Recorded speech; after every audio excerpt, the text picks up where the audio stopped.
Aujourd'hui, je vous parle d'un roman aussi percutant que lumineux, Girl Bazaar de Ruchira Gupta. Je commence par la 4e de couverture. Le monde d'Ira s'est toujours limité à la ruelle d'un bidonville du nord de l'Inde où elle vit avec sa famille. Mais le jour où elle est renvoyée de l'école pour s'être battue avec un garçon, elle sait que son avenir est sérieusement menacé. Alors que les adolescentes de sa tribu n'ont pour unique perspective que la prostitution, sa rencontre avec la directrice d'un foyer de jeunes filles est décisive.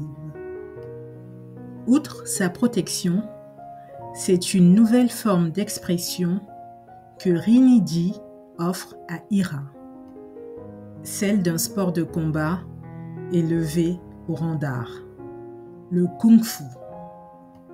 L'élève est fasciné, zélé et bientôt virtuose.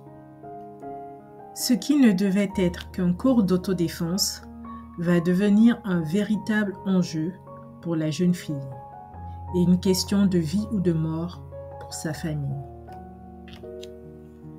Derrière sa couverture colorée, ce livre cache une histoire dure mais nécessaire.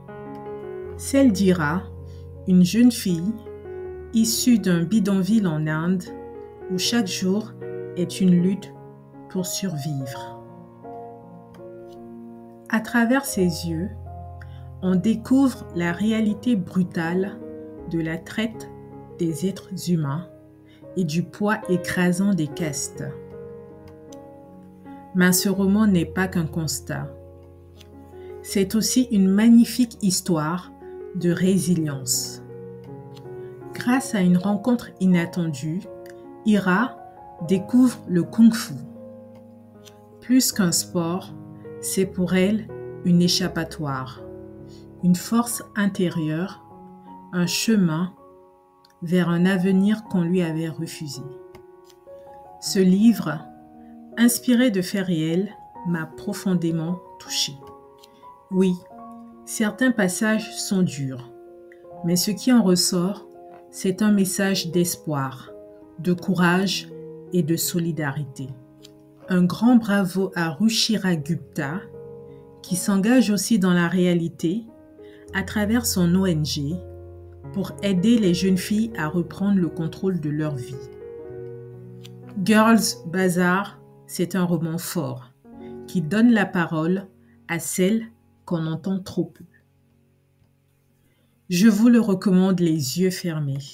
Merci d'avoir écouté. Prenez soin de vous et à très vite pour une nouvelle lecture.